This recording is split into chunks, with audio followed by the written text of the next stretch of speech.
And we are back. Hope you enjoyed that break. Hope you enjoyed those ads. Yeah, I still don't.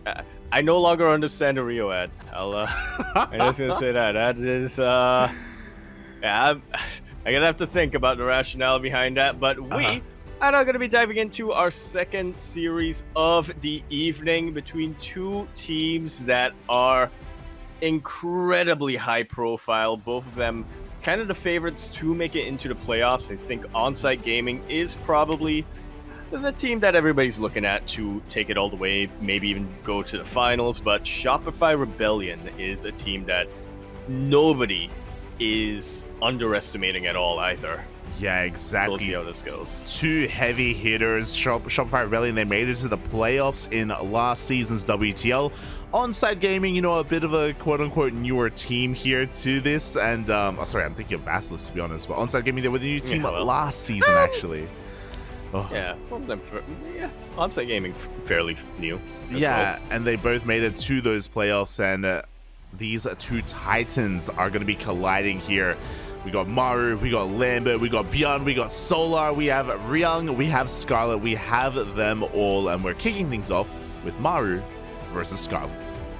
A bit of a classic matchup from back in kind of like the early and mid days of Legacy of the Void. Maybe even before that, I would have to check. I think they played a little bit against each other in Heart of Swarm, but I do know that Maru and Scarlett have had a bit of a history in Legacy of the Void. I do remember that infamous WESG third place match between Maru and Scarlett.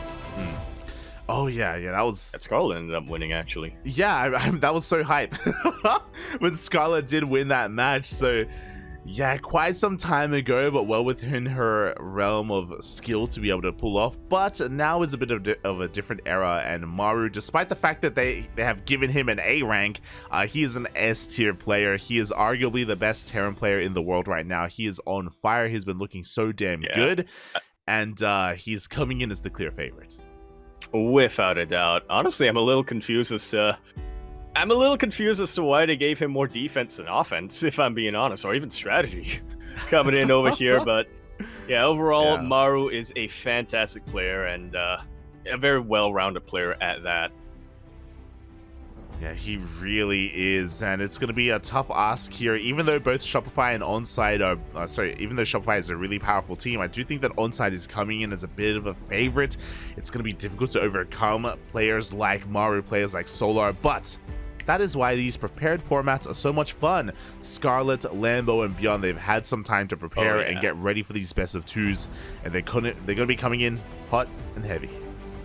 Indeed, and over here in the top right-hand corner, Altitude, a blue Terran player for Onsyde Gaming, Onsyde, Maru. And spawning in the bottom left-hand corner of Altitude, we have the Canadian Zerg player, Scarlett. And you locked into, and I think you touched on something a little bit there, is that Shopify Rebellion, well, I was actually going to say Shopify Rebellion has one resource that no other team has, which is TLO, who can come up with a lot of crazy stuff. But thinking about it, they also have Hearthstone. They also have Lambo. Scarlett herself is really good at preparation, as is ByuN. Shopify Rebellion, overall as a team, is probably the one team where if you give them enough prep time, they can take out anyone. Yeah, I want to believe that that's the case as well, and oh boy, we'll see how it all kind of comes to a head. Also, I think this is the first time that Scarlett is playing in WTL without the hoodie, the Smoke hoodie on.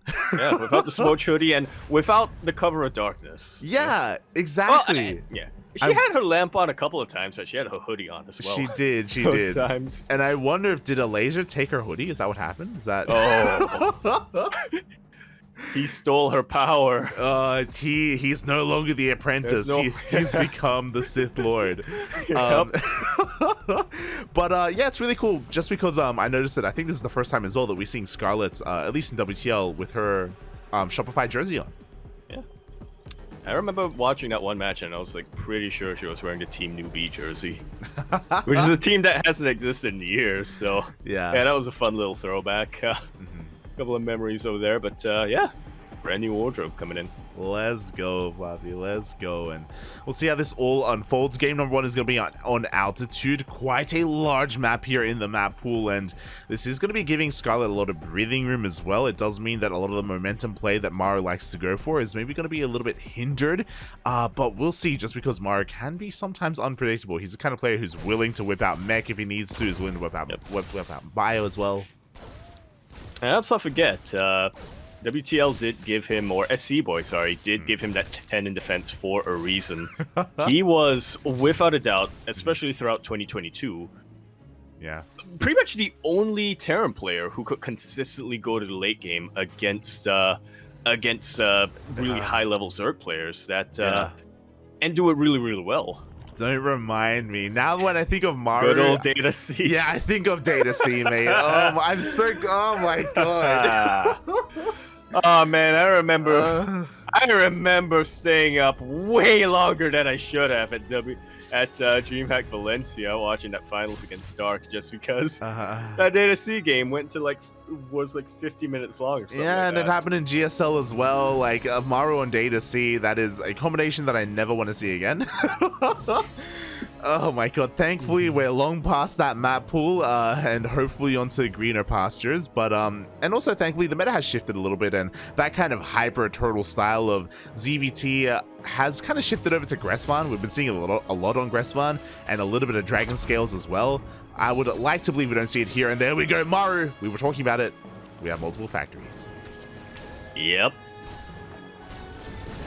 This is mech that's going to be coming out from him, but we'll see what kind of mech it is. We have seen Ryung, his teammate, quite consistently in the past couple of weeks experiment a lot with battle mech, going for Hellbat Cyclone styles. Yeah, we really have. As are you buffering at the moment? I am in fact buffering. Oh, let's go. Let's go. I was as well. So yeah, unfortunately, it looks like there are some connection issues over from the clean feed side, but hopefully they will be resolved. But yeah, mech has been making a resurgence, and it does make sense to me, at least, that Maru would whip it out here on altitude, just because he does have a little bit more freedom to do so. And again, this kind of bio overwhelmed style is maybe not as powerful on a map like this. So oh boy, Maru's going to be whipping out the battle mech at least. Yep, that's Hellions, that's Cyclones, and no tanks at the moment. Scarlett doesn't quite have eyes on this yet, but pretty soon she should be moving an Overlord to check the main base. Yeah, exactly. We've already got a Roach Warren on the way as well for safety, so Scarlett at least has that on the way as well. We apologize for some of the latency issues here, but with this, she should have the tools that she needs to defend against the first wave, and now it's going to be on Maru to try and delay this creep shred for as long as possible. We just see at least a couple of those tumors going down on the right-hand side, going to be rotating over as best he can with these Hellions. They also have to be careful not to lose them either. Yeah, this is pretty much how Maru wants to establish his map control, and it's pretty much the only unit that he has, really, compared to going bio, where you typically send out a couple of drops, and if things get a little dicey, you pick them up and you boost them away. With Hellions, they can be chased down with Lings. In fact, especially on creep, Lings are much, much quicker than Hellions are. Yeah, and that's why I'm really interested to see how this dynamic works, because this mass battle mech style is designed to oppress the Zerg player and just deny so much creep. But likewise, that's something that Scarlett is known for. She's known for her creep threat. She's known for just dominating the map here, especially in ZVT. So I'm curious to see who's going to be able to win out in that little exchange as the Hellion Cyclone is moving out across the map. Yeah, starting to put a little bit of punishment on this creep spread, pressuring the Queens a little bit as well. If Scarlett wasn't sure what she was facing, she sure as hell is now. Yeah, that's why those roaches are really important. Yeah, we do have the lock on these Queens. One Queen already does go down here. The scan does run out, but here we go. We do go for another scan. A good chunk of Queens are falling. We need those roaches. Yeah, but I do appreciate that Scarlett is making use of her Lings here, going for a little bit of a counter harass. She knows for a fact that Maru's army is a little bit tied up in the middle of the map, but in the end, Maru actually doesn't lose anything. That's at 10 in defense. They put to play. There you They go. put to the test. Yeah, it was forced to at least turn around though, so that is going to give Scarlett a little bit of breathing room to rebuild the queens that she lost. I love it. Burrow is on the way as well. That will help out against these Hellion run-bys to help protect a lot of these lings, a lot of these drones as well as queens. But Maru is back on the field. Is looking to push onto the left-hand side of the map, looking to try and rotate around to the fresh bases of Scarlett. And Scarlett is already here to meet those Hellions and those Cyclones of Maru. But Maru doesn't commit. He knows he doesn't have to commit at the moment. All he has to do is make sure that Scarlett doesn't get out of hand with her creep control while he builds up a force that can eventually push in. Yeah, exactly. And so far, Scarlett hasn't lost anything too major. Is getting a little bit supply block, though, which is a little bit unfortunate, especially at this moment when Maru is pressuring the way that he is. But thankfully, back at home, he's transitioning. He's actually stopped making Cyclones and is starting tank production instead. Yeah, really important unit, especially against roaches. We'll see how long this game goes, and we'll see if Maru or Scarlett decides to go for any big offensive plays here, because otherwise, we're gonna be in for a long haul. Yeah. Oh boy, we may be here for a while. You're not wrong, as additional factories are thrown down. The tank production is continuing here. The Hellions are looking to actually go down to these roaches. Wow. In the blink of an eye.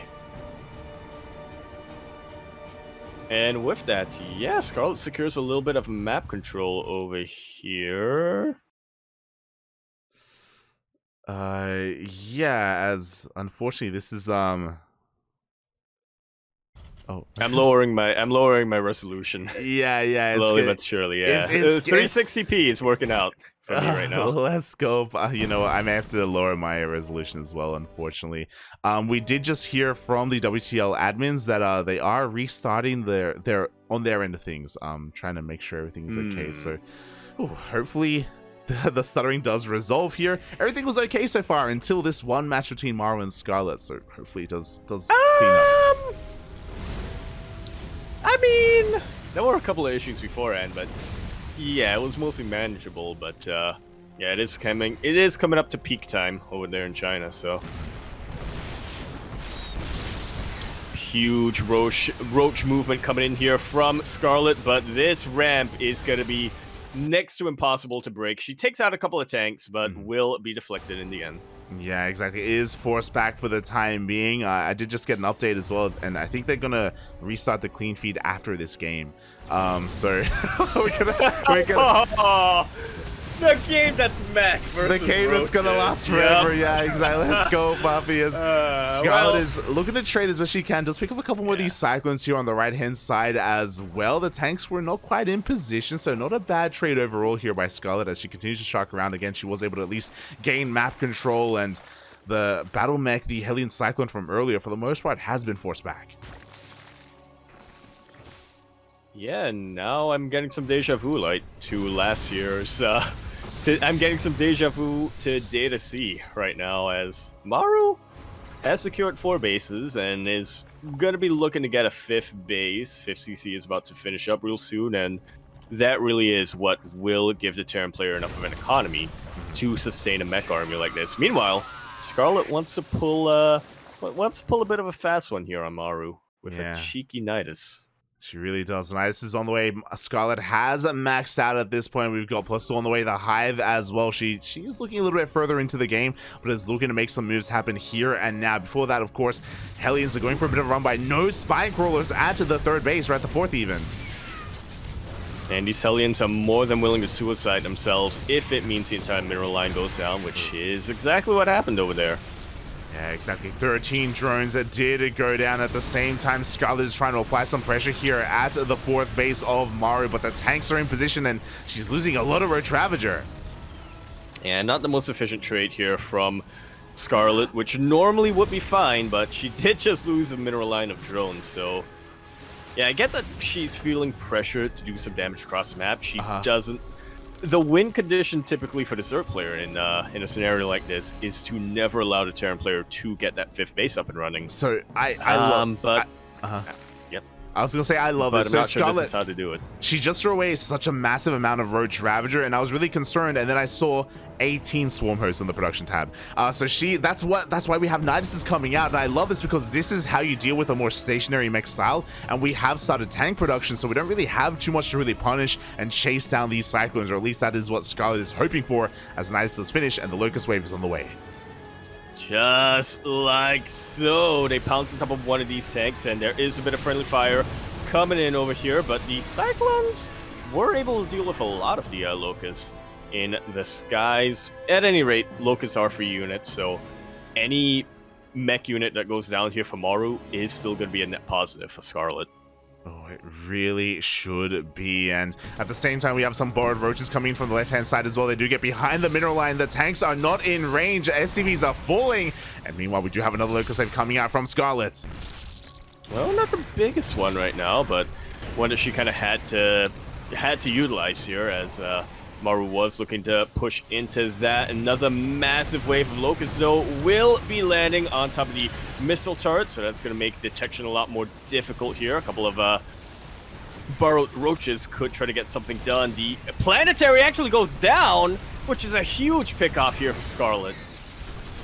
Oh my god, the planetary does fall in the end, and with that, it looks like Maru is kind of on the back foot here. We are waiting for another Locust Wave to come out, though. Yeah, very much on the back foot. He's trying to reciprocate the damage now, and at the very least, he will be able to take out that Nidus worm while Locusts are on cooldown. But now Scarlett's transitioning to a Spire. Is transitioning into that Spire. Looks like potentially a Muta switch is on the horizon again. We don't really have too many Thors to take advantage of, so this can work out quite well for Scarlett.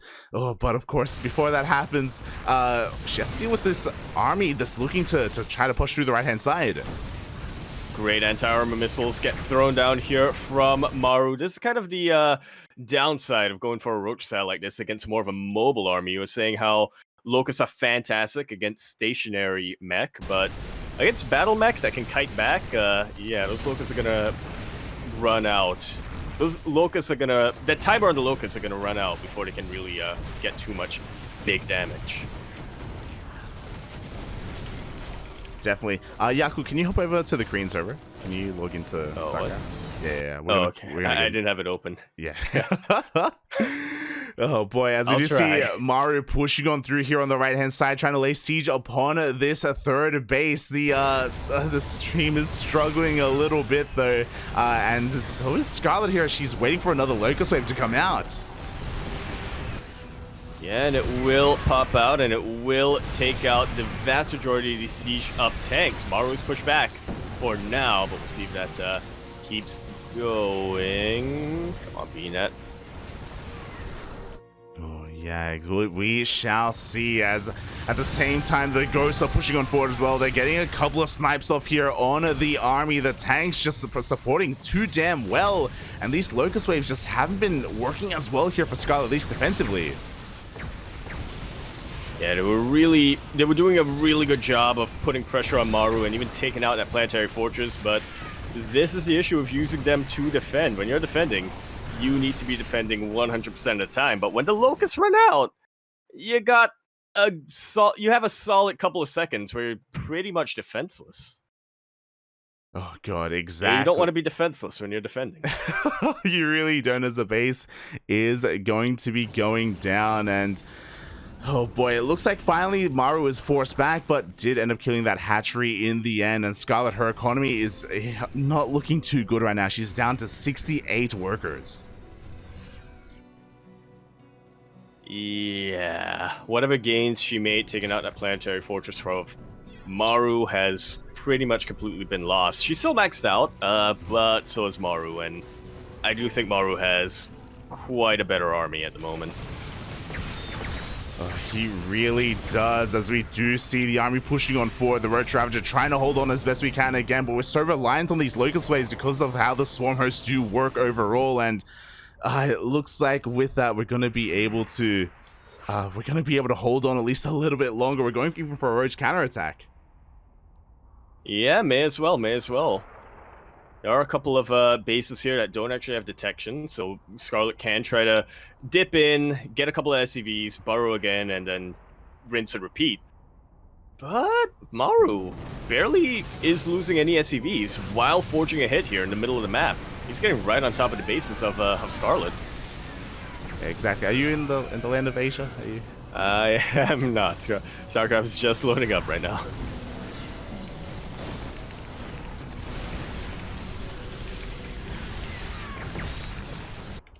Boy, exactly as Maru is going to be gaining ground here. He's going to be pushing forward. We apologize for we apologize for the buffering here. We are quite sorry. It is from the clean feed end of things, but Maru is looking to wedge his way in between the natural and the third base. Bases are falling left and right, and Scarlett, she just cannot engage. Yeah, Maru is right on top of Scarlett's main bases right now. The supplies don't look too bad. The supplies don't look too bad for Scarlett, but of course, that number is deceptive. A lot of her army supply are in swarm hosts, which just spent all of their locusts. Maru's going for the throat, and yeah, he's starting to crush it. Yeah, he really is, and it looks like Scarlett just doesn't really have enough to hold on here.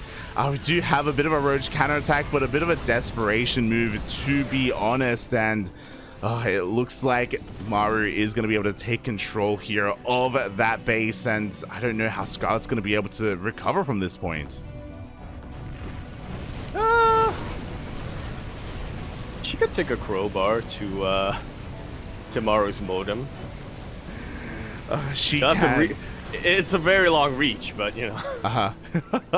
From Canada to Korea, but yeah, exactly. Like, bases are falling left and right. The reality is that Scarlett, she cannot fight the main army right now. She cannot really contest against all of these ghosts, against all of these tanks. She can go for all these counterattacks, which she's attempting to do, but again, she can't really deal with what's pushing into her main. GG is called, and Maru will be taking game number 1 of this series, and like a little frazzled here, a little bit annoyed that he had to deal with all the swarm hosts. Oh, a little bit, and oh boy, we apologize for some of the he does slash back in his chair. That was great. We apologize a little bit here for some of the issues that we have been having, but we have found ourselves in a bit of a different game altogether. Here we go, spawning in the bottom left-hand corner, as we've been trying to set this up the entire time. We have the South Korean Terran player representing Onsyde Gaming. It is Maru. And I'll share my screen with you. I was too late. No, well, this gives me time to preload at least. It does. It's so good. And in the top right-hand corner of Ancient Sister, and for game number 2, we have Scarlett. Oh. Very strong reactive play came out of Scarlett in game number 1 here. Really doing a good job of responding to what Maru had planned with that little bit of battle mech into siege mech style. Mm-hmm. But unfortunately, she wasn't quite able to trade efficiently enough, or to really make enough of a dent in Maru's economy to turn it around. Yeah, exactly. And again, we do kind of apologize for the haphazard way of doing things, but apparently the clean feed is struggling quite a bit, and the organizers have given us access to the in-game lobby, so we can actually observe. It's crazy. Yeah. Oh, we have control. We do have the control, Poppy, as we have gone for a hatch gas pool opening here from Scarlett. And of course, as a reminder, this was Scarlett's map of choice. From altitude, we move on to the second largest map of the map pool. It is going to be Ancient Cistern. I mean, makes sense considering Scarlett's typical play style, which is very macro-oriented and very much dependent on spreading creep to every corner of the map here. Mm-hmm. But we'll see if she's going to be able to pull it off here. Ancient Cistern is a pretty balanced map when it comes to TVZ win rate, so it can really go either way, as Maru goes for a bit of a 2-1. Will he go for the additional one? So Maru did go for a 2-Rex opener. Again, we kind of missed out the very beginning of the game just because we were casting the tail end of game number 1, which was on a delay. So because that, things were kind of lined up in a really weird fashion. But Maru is trying to transition out of that 2-Rex very ByuN-esque. We have a 3rd CC on the way, but Lings go for a counterattack. They do force a cancel on this reactor. 3 CC before starport 211. This is, forgive me if I'm wrong, Light, but or correct me if I'm wrong, Light, but I think this is what Cure did recently, as the Reapers are actually going to be able to kill a 3rd hatchery? That was only 3 Reapers. Only 3 Reapers, mate. They get a kill on the hatchery. This is not something that should really be happening, unfortunately. A massive loss here for Scarlett. That was 3 Reapers. 3 Reapers. And thankfully she does have another one on the way, but yeah, that, I mean, yeah, something has definitely slipped up here. Yeah, I imagine so. We do have a backup 3rd base on the way. We're double expanding right now to try to catch up for all of our losses. As you were saying, it is going to be a 3cc 211, but a different variation. Oh my god, despite it being a 3cc 211, we don't have a reactor on the starport. We're going for a Raven. How does Maru not have a 10 in strategy? Is what I would like to know, because nobody else does this in a TVZ. Ravens in TVZ are already a very, very niche choice. They were a little bit popular when Interference Matrix still were a thing. There were a couple of all-ins you could do disabling queens, but yeah, we haven't seen Ravens in TVZ ever since anti-armor missile did damage. Yeah, I mean, a lot of people were like theorizing, especially with the changes to the Raven recently, like, oh, maybe that brings back Raven openers here, but not really. Like, queens still do so well against them, and auto turret HP is so much lower as a result. But the Raven is actually going to be going for some auto turret harass. I thought we would maybe utilize it together with the drop or something to clear up creep, but no, we're just harassing instead. That was my suspicion initially as well, but yeah, Maru is having a good time here in game number 2. He is having some fun, mate, as we do see a couple of drones going to be going down. The Raven does, of course, survive and is going to be able to dip in a little bit later on as well. Behind this, we have our 1-1 upgrades on the way from Scarlett. So she's setting up to just go pure Ling Bane for the time being, which does do quite well here. She has had plenty of time to recover, but again, losing that hatchery did eat into her overall production, into her overall economy, did slow her down. Yeah, not by too much, but enough here to give Maru a lot of momentum coming into this. Stim already finished up, as that is a huge advantage of going for 2-on-1. And he's going to utilize that to actually go straight into the main base. Not going to mess around at the edges of creep at all. Oh, yeah, exactly. We do drop straight into the main. We clear up some of those tumors as well. That Raven getting quite low, but Maru is able to escape in the end. Is going to be going for continuing up that pressure. Behind this, we have our 3rd base being thrown down, and Scarlett is a little bit preoccupied here with the drop. Yeah, Maru is really stretching the attention of Scarlett as much as possible right now. Really is. Meanwhile, Scarlett just going to be saturating her bases, working up towards 73 workers. Even has a macro hatch here next to her 3rd base, which, oh, sorry, I guess now new 4th base. Something you don't get to see too often, but an interesting choice nonetheless. Meanwhile, we were talking about that counterattack. That's a lot of banelings, Poppy. That's a lot of banelings. It's a lot of banelings, and that's also a lot of SCVs. There's one tank on the high ground, but Maru's going to have to react very, very quickly in order to turn that around. Oh, exactly, as the banelings do finish morphing in. And what is it to defend this 3rd base? To be fair, there aren't that many SCVs to kill, but the tanks are out of position there at the natural instead. Up. And so there's definitely a bit of an opportunity here for Scarlett. The banelings bust on into the tanks, and a lot of them go down. They do reset the tank count, but it wasn't a very efficient trade, to say the least. Yeah, that was a lot of banelings. A lot of banelings for 2 tanks. I don't really think that was quite worth it in the end. I don't blame Scarlett. She saw how undersaturated the 3rd was, right? Like, she saw that there wasn't really much to kill, so she went for the natural instead. But that may cost her. Yeah, look. It may have only been 2 tanks, but it was also 50% of Maru's tank count. What about the Marines, Poppy?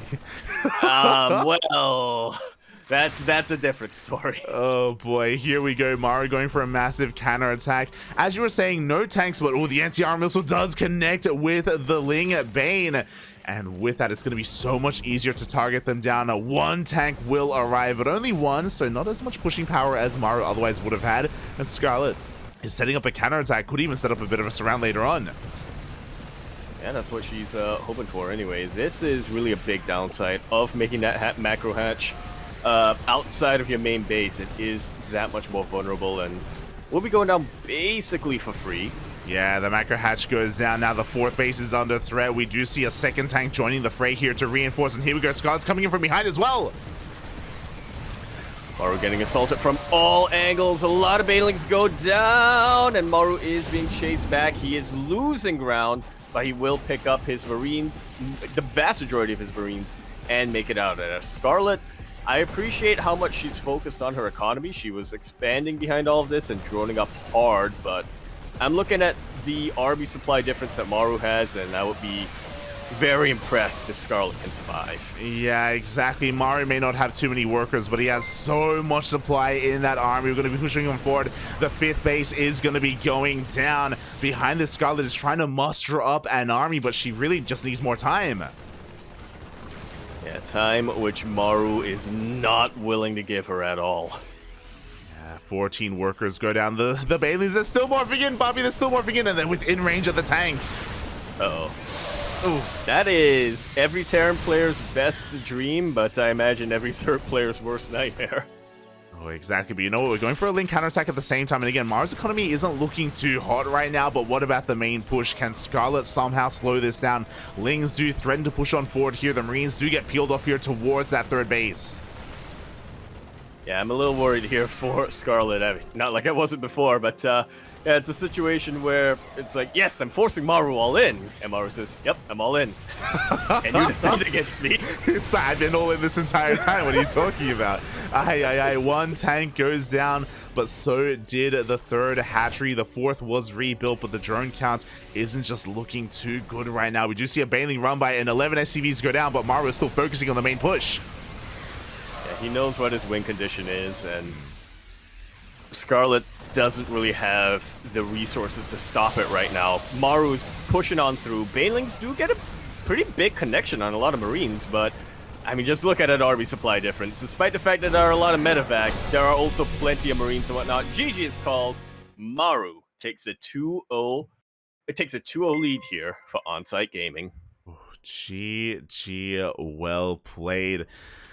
Maru with a pretty solid result overall, and yeah, with that, really solid start here for Onsyde Gaming to take the 2-0 lead. As we are heading over to Land of the Americas. So you know. Indeed, we are. Yep, I saw that. Oh, good, oh, good. Wait, so is Scarlett in Korea now? Yeah, she's in Korea. Oh, okay. There you go. There we go. That's why we were on Asia. It's completely slipped my mind, but yeah. There you go. So again, we're just trying to piece together the broadcast for the time being. Have you checked, is the clean feed back up? Is it okay now? Let me take a look at that. Nope, it is still offline. Oh, it's actually just completely offline. Mm-hmm. Oh boy. It is offline. So yeah, hopefully it's nothing too bad going on over there with our lovely caster, or our lovely streamer, Rain G, who's observing and whatnot over there. Mm-hmm. Adminning as well. Yeah, exactly. So we are going to be getting ready for this. Also, a massive shout out as well to Somejourn Canadian. Thank you so much for the resub. Before we get too ahead of ourselves, though, I am going to have to turn the stream off. I have to restart the stream because we are required to have a delay, and typically the delay is on the clean feed, so we don't have to, but we do need to put a delay on here to make sure that everything is okay. So we will be back in a couple of minutes here. Don't go anywhere. Yeah, stay tuned. Also, shout out to Gemini for that raid. Oh, yes. Thank you. Right.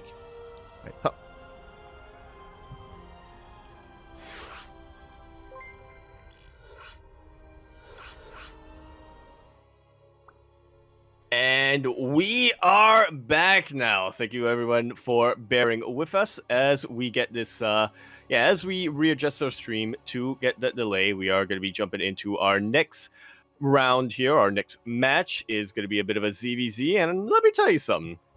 We're missing out on the player cams as we don't have the clean feed, but in exchange we get a little bit of insight into the banter between our players here.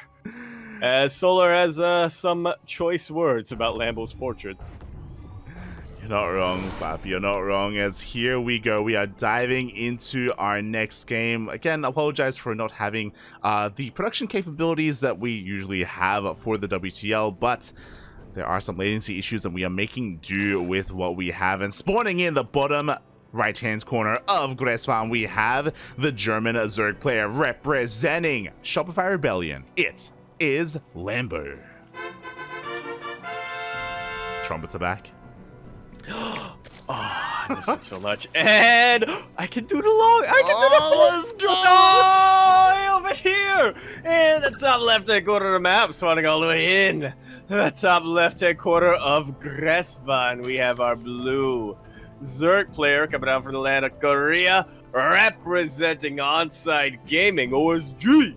We have Solar Channel.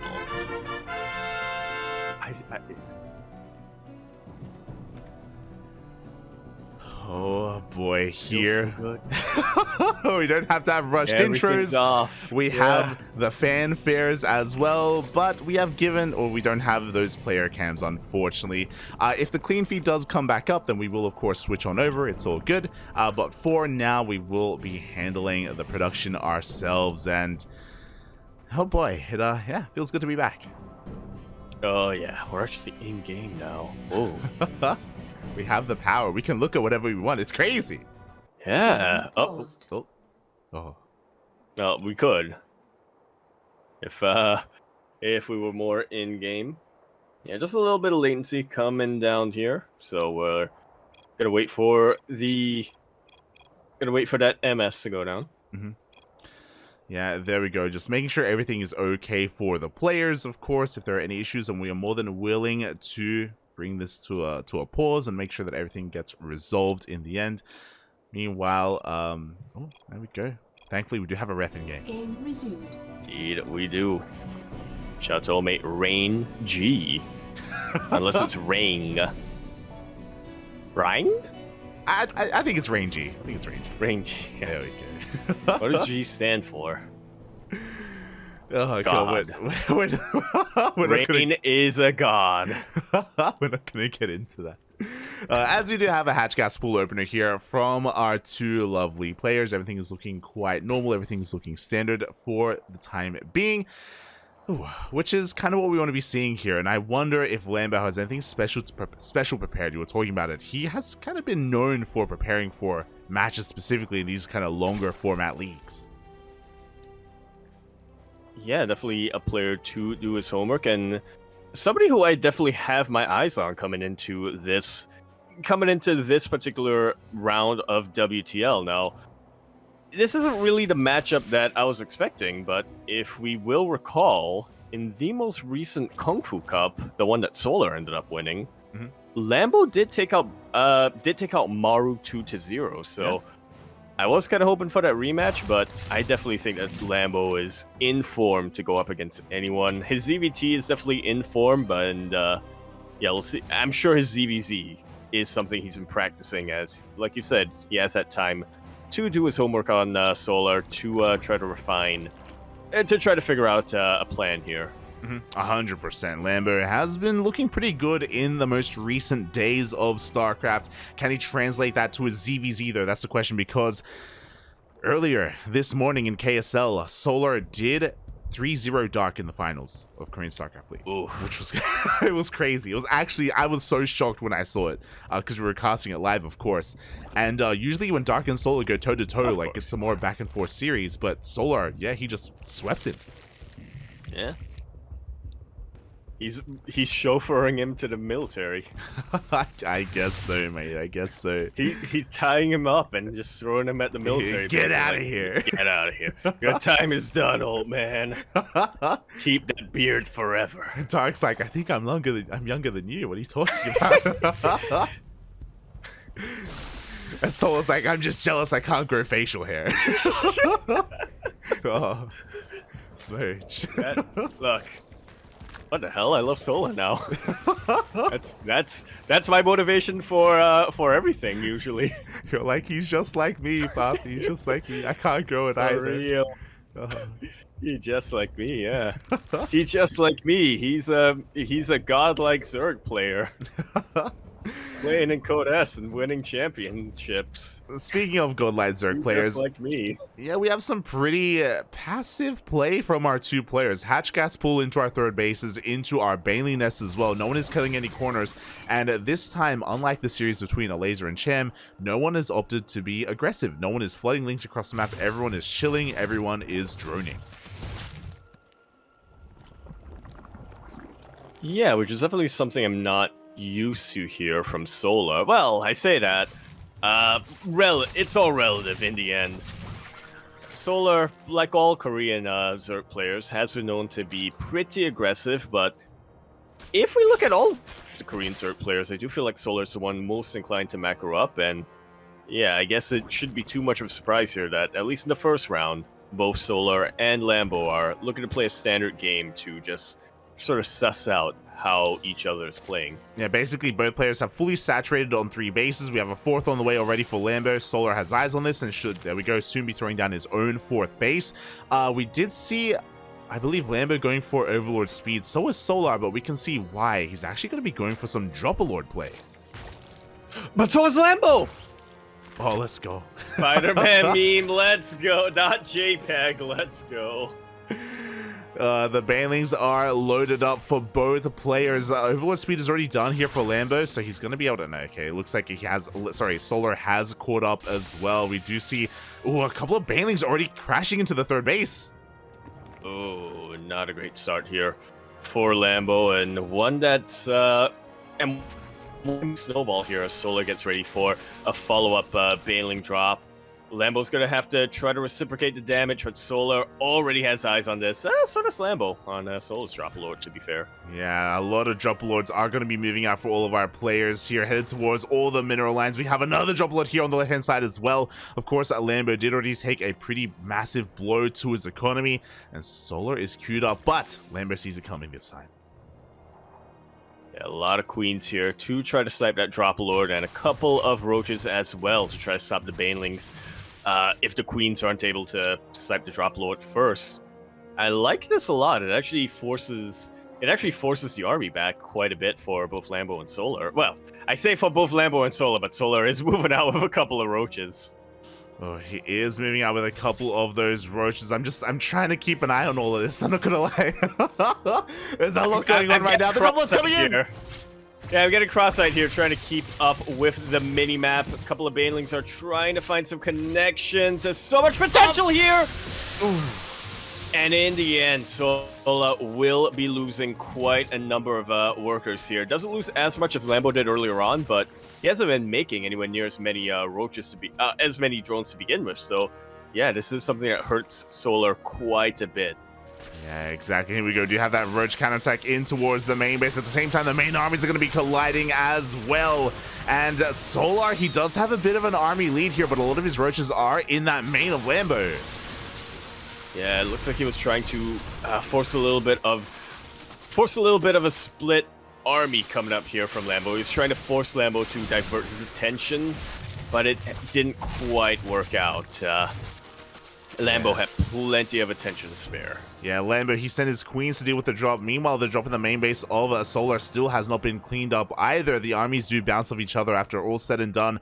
Lambo does have a worker lead. I mean, we did see those Banelings detonate here at the third base of Solar.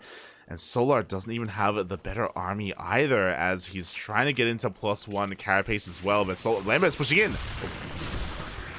Yeah, but not in the best position to do so. A couple of roaches, or just one roach, will go down for the time being, as Lambo, yeah, he may not have as upgraded of an... he may not have an army that's as upgraded as Solar, but he has enough to just split up his forces and try to further punish the economy of Solar. Yeah, exactly. And Tunneling Claws is done, so we can see the roaches burrowing all over the place, trying to pull Solar apart. Lambo is all over him. Solar has a pretty sizable army, actually has a larger army than Lambo, but Solar can't take a head-on fight right now. He wants one, but he's just busy dealing with all these counterattacks. Yeah, Solar can definitely win engagement if he splits up his army as effectively as he can. Lambo should be getting damage regardless. I mean, he's getting pushed back here. A lot of battles will connect on Solar's main army, but meanwhile, his Burrow Roaches are getting a lot of drone damage across the map. Yeah, Roaches in the natural, Roaches in the 4th base as well. Solar brings back his entire army to deal with this. At the same time, he's also going for his own counterattack, but he's not getting any drone kills. Yeah, that was already an army in position here. A couple of Roaches in position here for Lambo. Solar wasn't committed before. He is now. In fact, he's pretty much all in at this point, and Lambo's already anticipating that. A couple of Spine Crawls just finished up back home, and he's looking to get into a position where he can defend his bases. I mean, he knows he can take a few losses, but not too many. Yeah, exactly. As Solar, he finally gets a fight that he wants. By the way, again, he still has the larger army. We're equal in upgrades. Plus 2 is on the way for Lambo, but that is still quite a ways off as Lambo's just pushing on through. Yeah, a couple of Biles will connect. The Brootlings will help Lambo out quite a bit as well. Oh, a lot of Ravagers of Solar actually going down to the Biles, but he's still maintaining a very healthy army lead. He's pushing Lambo all the way back here. But at a certain point, he's going to be overextending, isn't he? Well, I mean, he at least killed the 4th hatchery here of his opponent at the same time. Okay, I thought we were going for another job, but no, the Job Lords has been cleaned up and Lambo is knocked down in those bases. He's down in army supply as well. Meanwhile, Solar's remaxing and is looking to push in again. Yep. Lambo poked the bear a little bit too hard, but I'm kind of liking his defensive chances here. I'm kind of liking his defensive chances here when it comes to the second wave. Solar is trying to go for a surround, but if he doesn't hit, he has the time to surround perfectly. Otherwise, he's just fighting with half of his army at a time.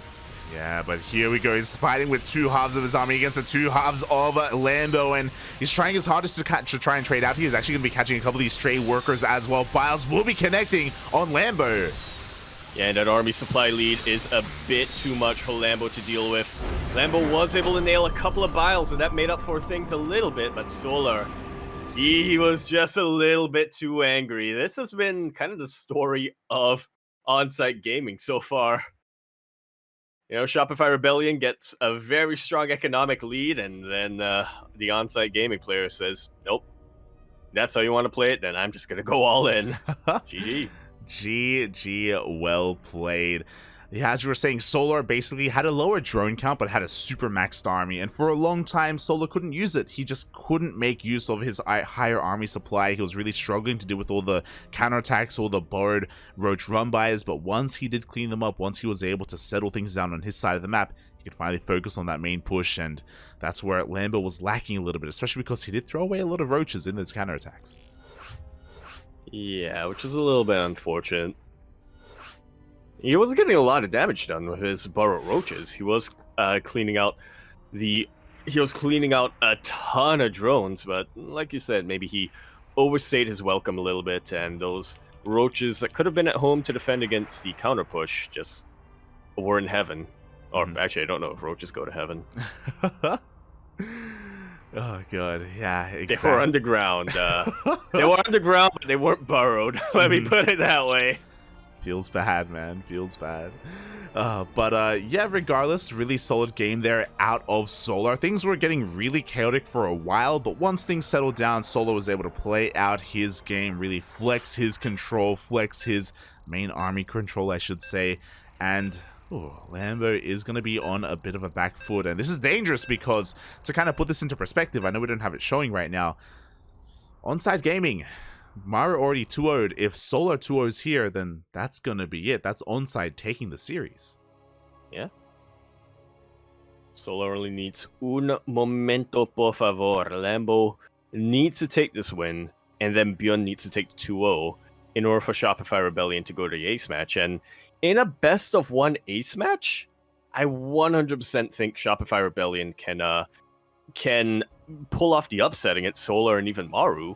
I definitely think each of these players, ByuN, Lambo, and Scarlett, can pull something insane off. But will we get there is the question.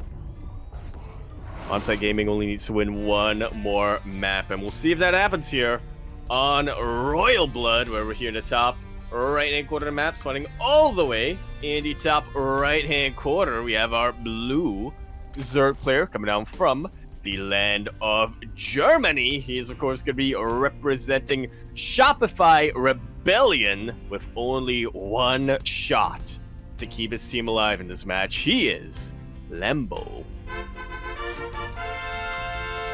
And spawning in the bottom left-hand corner of Royal Blood, we have as opponent, we have the South Korean Zerg player representing Onsyde Gaming. It is Solar.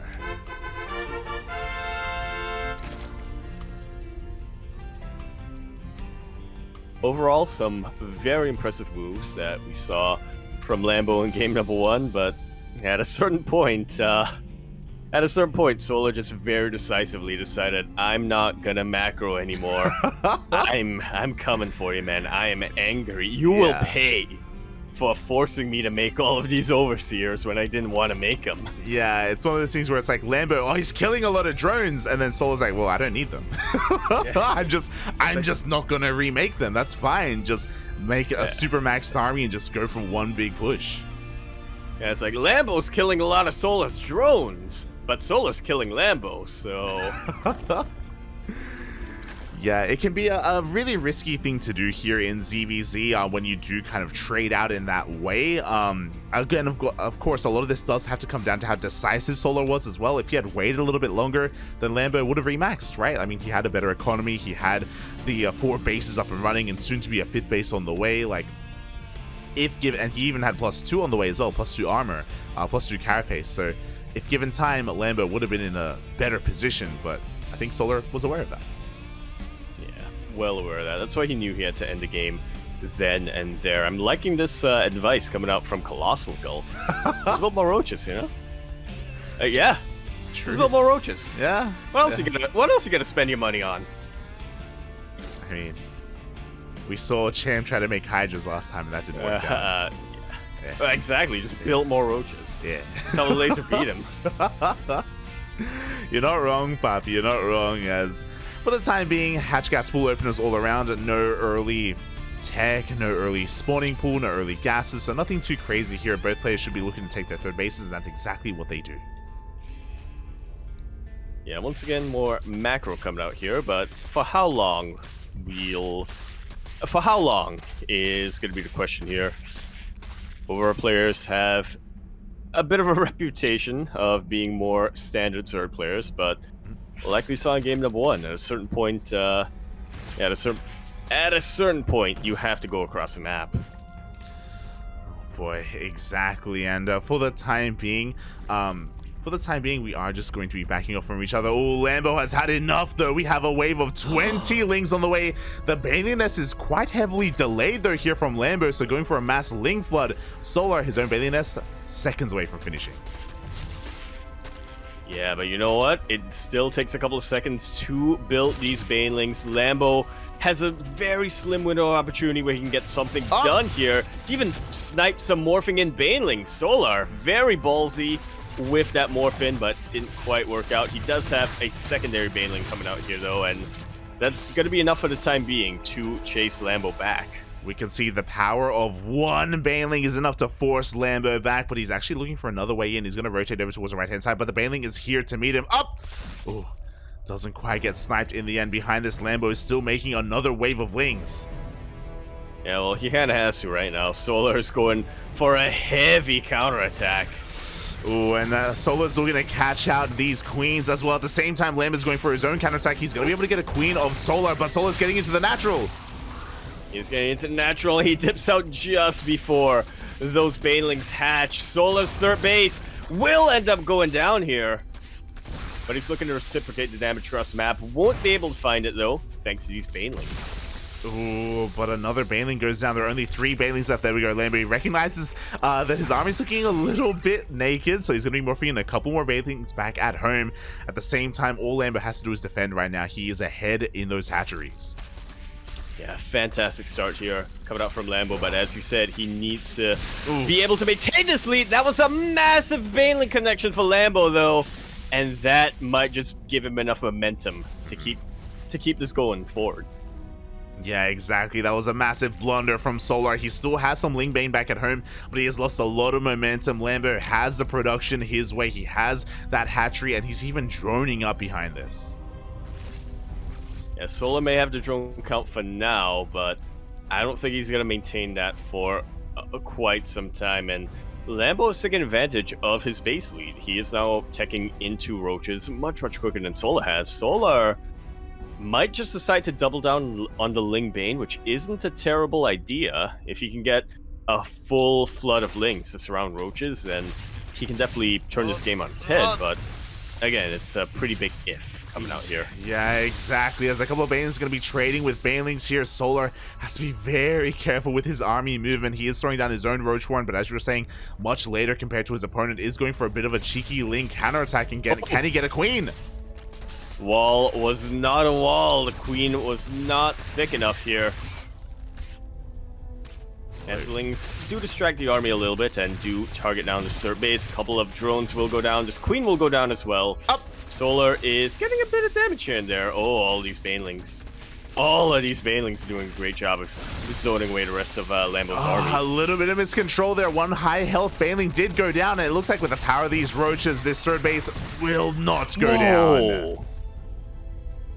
So close. Solar slipping up a little bit. These 3 Lings, the hero Lings, feeling the pressure.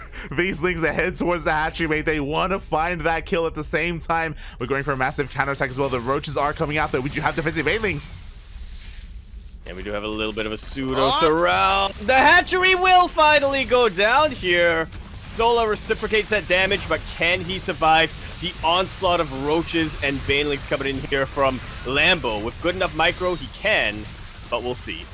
We will see. The Queens are brought to the front line with their reinforcements. It looks like Solar, he will defend. Again, that 3 Ling hit squad, they are the MVPs of this game if Solar takes it. That was a suicide squad of Lings, or I guess not the suicide squad, but you know, hero team, alpha team. Yeah. What do you call it? They were the MVPs. Yeah, Suicide Squad, it works. I mean, they died. They did die, yeah. The Suicide Squad, they were the A team, they were the everything here for Solar. All of a sudden, Solar takes a very strong economic lead and isn't too far behind when it comes to the tech either. He's actually getting a lair much quicker than Lambo. Oh, he really is. Back at home, Lambo still on hatch tech, is working on +1 carapace to help out his army. It looks like Lambo is done droning. He has cut workers for quite some time after being deflected, and now he's going to be going for one big Roach Ling all-in, ideally hitting with carapace. Yeah, that's really going to make a huge difference here. That's really going to help him make up for the defender's advantage that Solar will have. Of course, Solar, with that lair, will not be teching up too hard, will instead be investing once again to his roaches, so Lambo is on even more of a timer than he otherwise was. I do like this. He's sneaking around, or he was sneaking around, as unfortunately the pathing on these Lings will get right under the overlords of Solar. Solar knows he just needs to defend, but that is a lot easier said than done, isn't it? It really is. I mean, Lambo is going to be... Actually, he canceled Carapace. I think he knows that he can't wait that long. He cannot wait that long. He's going to end the game here and now, and here we go. Lambo does have quite a lot of supply, quite a lot of Ling Bane. Is it going to be enough? It's got a whole ton of Banelings. When you have this much instant damage, it doesn't matter that you have roaches. They're going to get squished up a lot, but Solar has a very strong concave on top of Lambo, and we see Lambo's supply plummeting right now. Solar is going to be able to defend and take the W here for Onsyde Gaming. OSG! GG, well played. I am in shock right now. For Solar to come back from that position, he had a really rocky start after losing that hatchery. Things were not looking good at all for him as we switch on over to the Korean server. But things were not looking good at all. But for him to bring it all back to force Lambo all in, wow, GG. Yeah, absolutely insane. That was kind of the story of this series. I mean, specifically Solar versus Lambo. Lambo looked so good. He was so far ahead here after taking out that hatchery of Solar. But yeah, they don't call Solar is known as the brightest pro gamer for a reason. He pretty much understood his win condition after that happened. All he had to do. And that's why it was so important for that Suicide Squad of Lings to just cancel the third base of Lambo. I appreciate how aggressive Solar was as well, making sure that despite Lambo having a base lead, he was never really able to drone up and get his economy up and running. This was Solar looking 10 steps ahead, whereas Lambo was only looking 5 steps ahead. I don't want to say that Lambo wasn't thinking ahead here, because he very obviously was. It's just that, yeah, Solar was thinking further ahead than Lambo was this time. Yeah, exactly. And again, Lambo was just kind of forced into that position by his opponent. Oh boy, and from here, of course, as you mentioned, Onsyde Gaming will take the series 4-0 at least. We'll see if ByuN can fight back for his team, though, because our final matchup, our final best of 2 of the night, is going to be Ryung versus ByuN. Indeed, it shall. ByuN is fighting for a lot here. He's fighting to make sure that even though his team went down, they'll still have a bit of a map score to that might make the difference between whether or not they make it to the playoffs. He's also fighting for quite a bit of individual WTL points for that big event later down the line. Ryung, meanwhile, he's fighting to make sure that Solar and Maru don't roast him after this is all over. We've talked about it before, you know, Ryung, he's part of the old guard compared to Solar and Maru, especially Maru. Maru likes to tease him a little bit. And,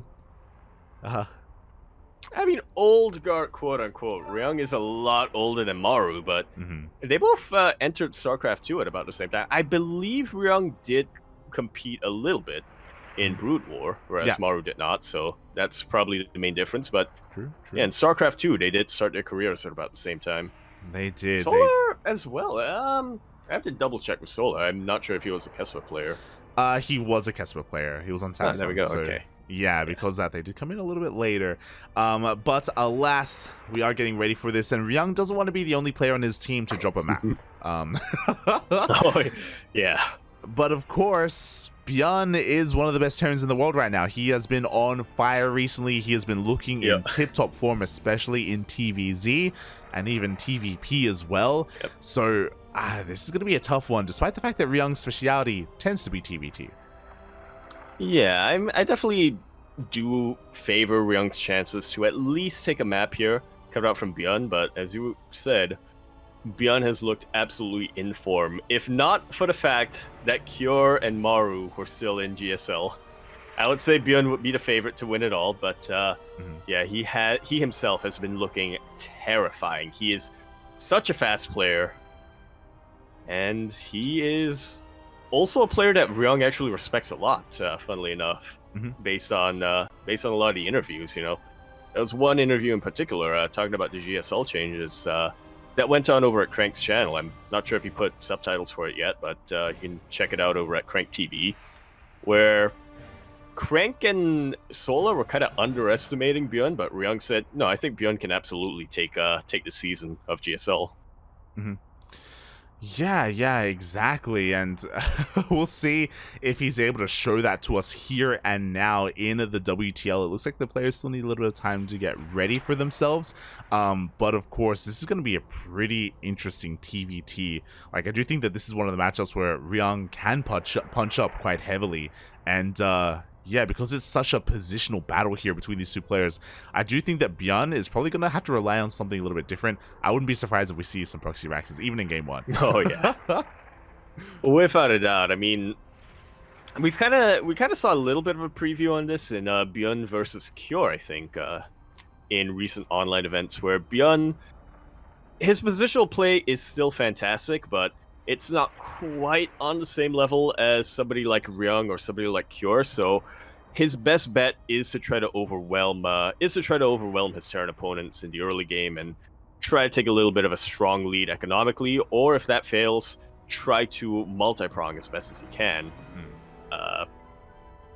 Whereas for Ryung here, he is one of the best, if not, maybe not so much anymore, but it pretty much was the story throughout all of Wings of Liberty, all of Heart of Swarm, even though there were a lot of other Terran players who overshadowed him in the TVT itself.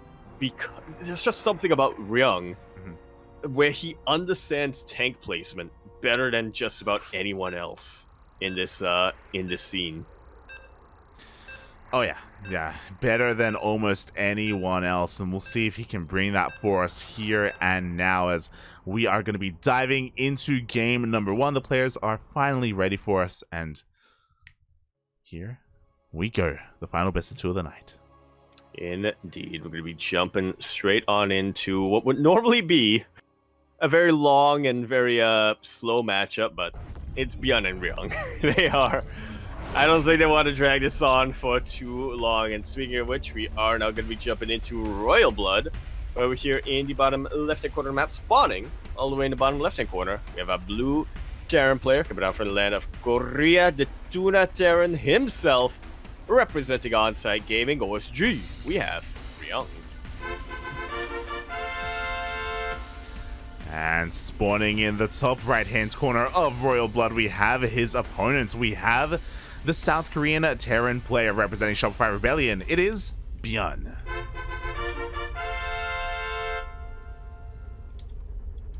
Without a doubt, the ace player of Shopify Rebellion, and it's actually really interesting how this kind of played out, because I'm not sure what the internal planning was over here with Shopify Rebellion and Onsyde Gaming, but I do feel like somehow Onsyde Gaming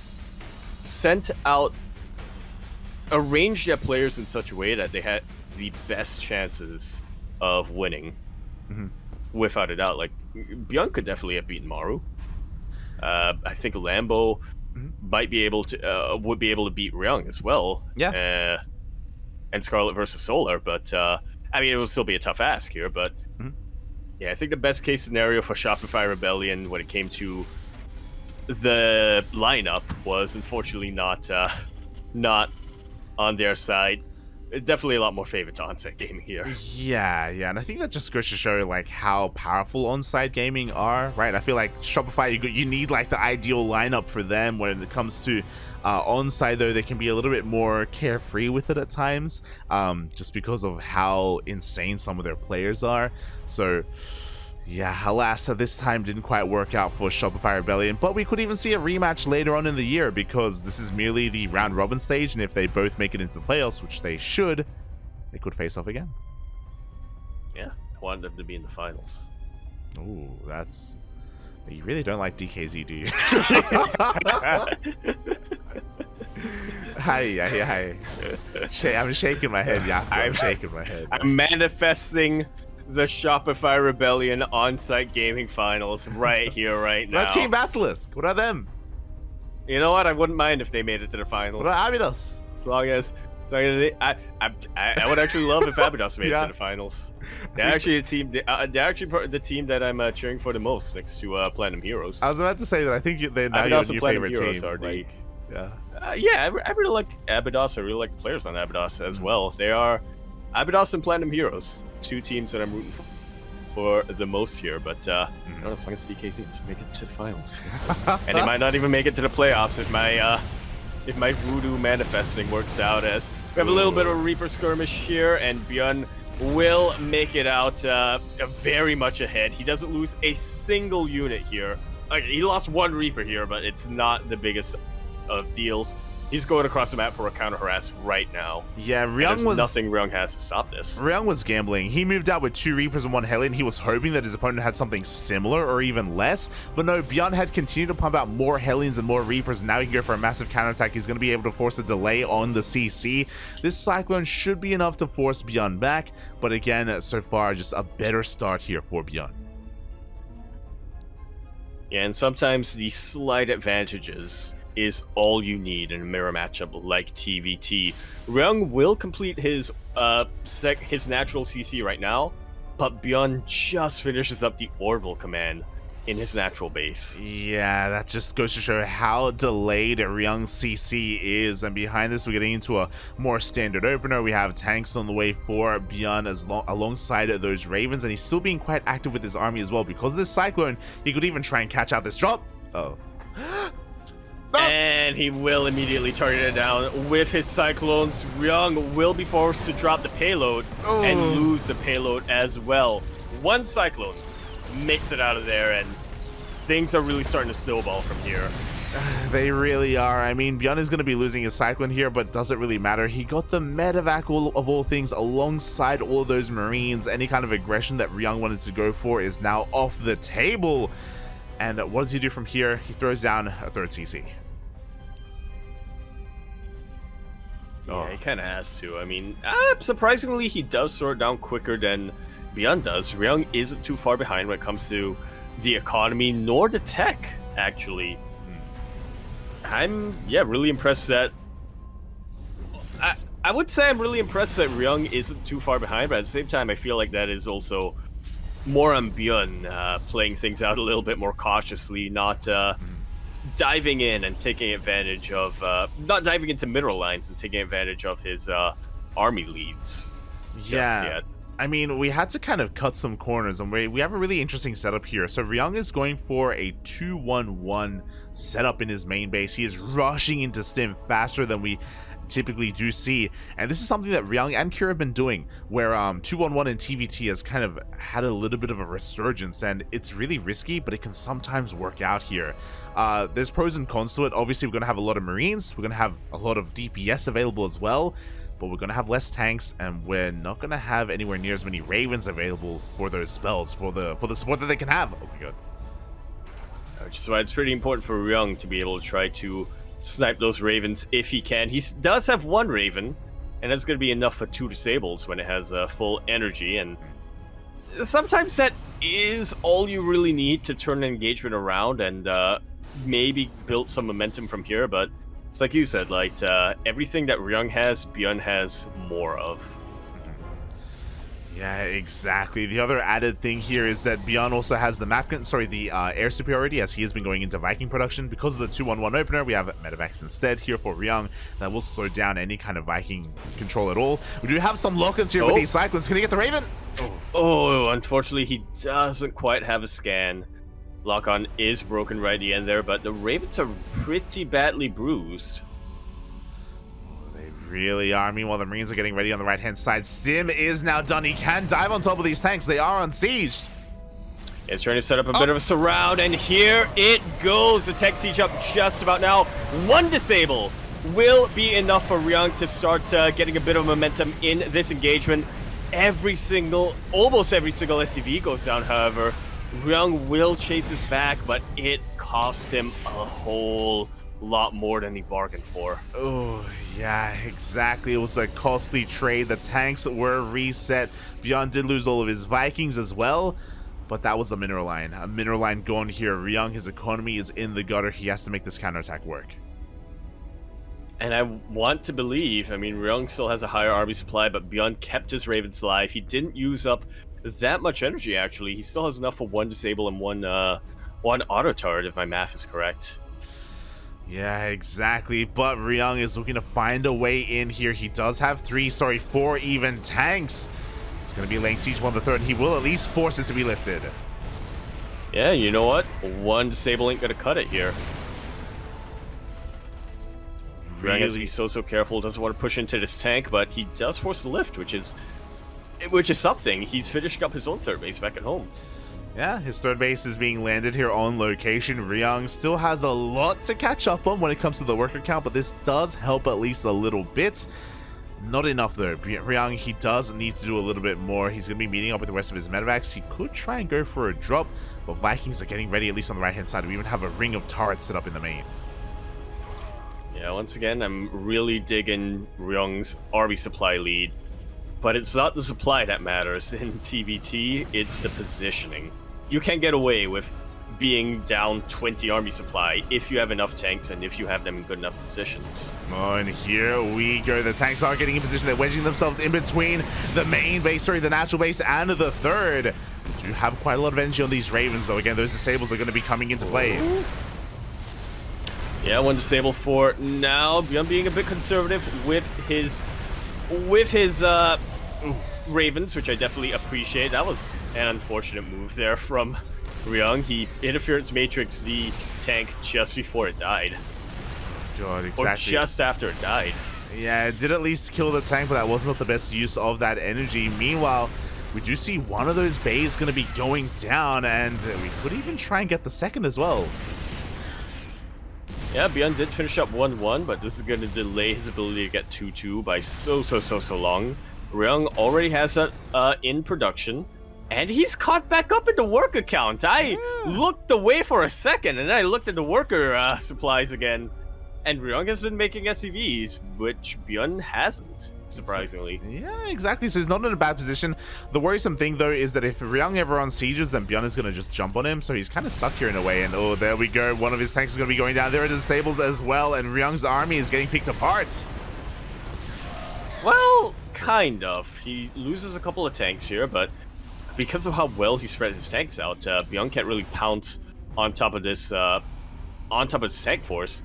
The bio is starting to thin out quite a bit here for Ryung, but he's got reinforcements on the way, trying to set up for a bit of a surround. Oh, but he does get scanned. Yeah, massive scan there for ByuN. There we go. We do have the Onsyde, and Ryung has to get the hell out of here. He does pick up 2 tanks, but he leaves 1 behind. A little unfortunate there, but could have been a lot worse here.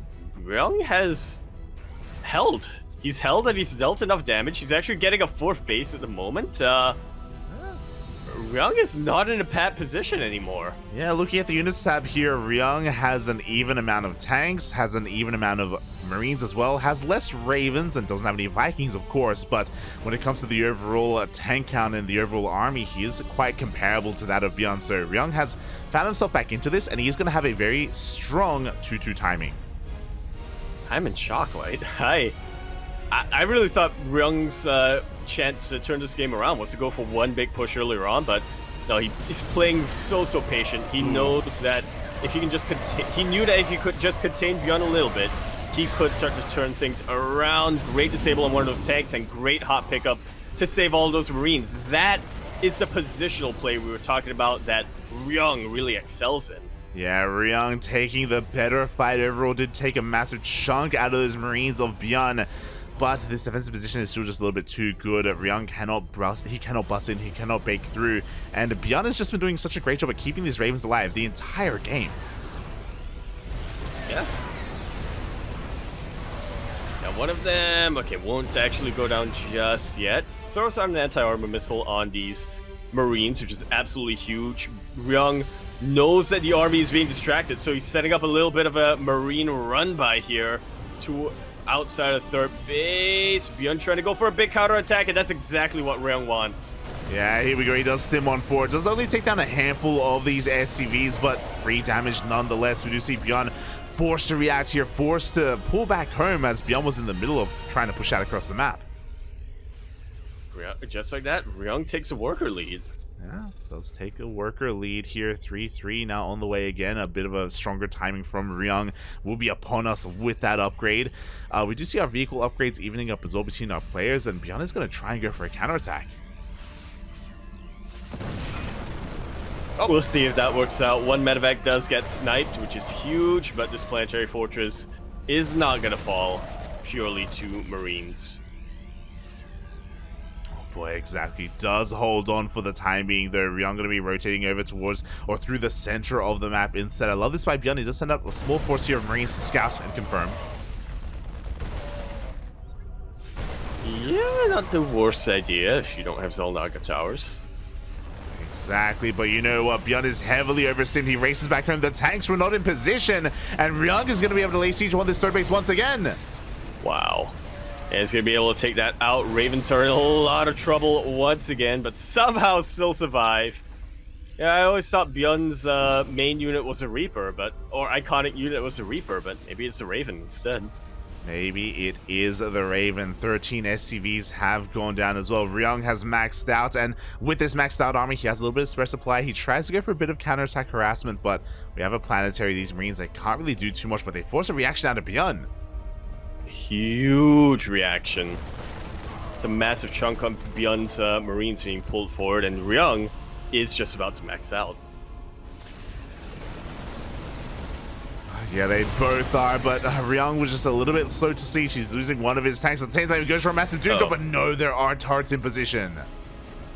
Very quick decision from Ryung, though, to pull out. He's not going to be losing too many, or any of his units here, really. ByuN going for that massive Marine run by. Ryung does spot this, and he needs to siege up. He does.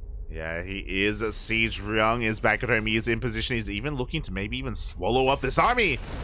Just like so. Picks up a couple of Marines. ByuN is going to be able to make it out of there, though. Yeah, the sandwich was almost real, but ByuN was able to slip past the defenses and get on out of there. Meanwhile, the tanks have siege, but Ryung is getting on top of them.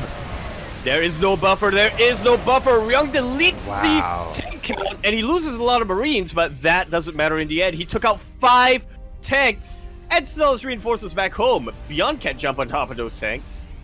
Hey. Not at all. Ryung, I want to point out, has also forsaken Vikings and Ravens for the vast majority of this game. Now he's starting to remake them, though. There we go. We're getting into the late game. We have high-sec auto tracking. We have Ravens on the way. We have Vikings as well. We do see ByuN trying to take control of this position, though. He does go for the disables, and he's going to be able to clean up these tanks. Yeah, huge pickoff here from ByuN, but Ryung still has a bit too much for ByuN to really deal with. Oh, he really does. But that was a good fight for ByuN, a fight that he needed to take in the end. And Ryung was just really a little bit too slow to reinforce those tanks. Likewise, he has to be careful not to leave them exposed once again.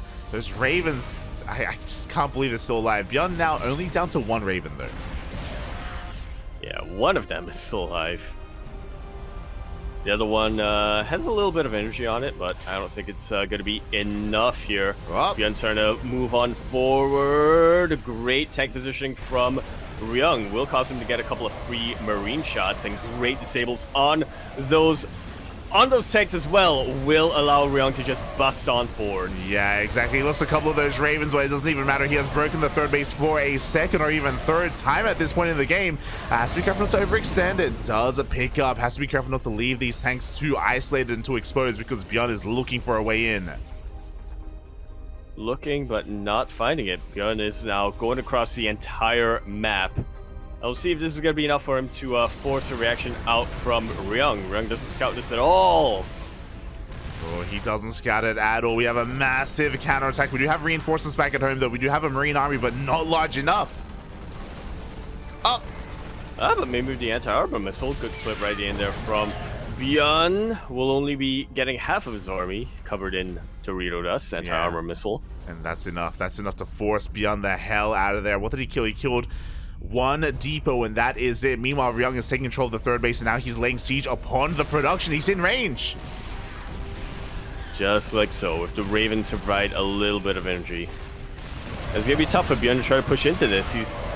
He should be able to take out the tanks, but look at how well spread they are. Look at how many Marines ByuN is shredding. Although, we said this about Ryung before, and it's still true now for ByuN.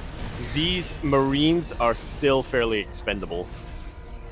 They are. That was a good trade for ByuN. Ryung unfortunately didn't reinforce. He stayed at home because he was worried about that Marine counterattack, and as a result, ByuN takes a beautiful fight. He is still back in this after almost resetting the tank count. Looking at the units tab here, ByuN now has the tank lead.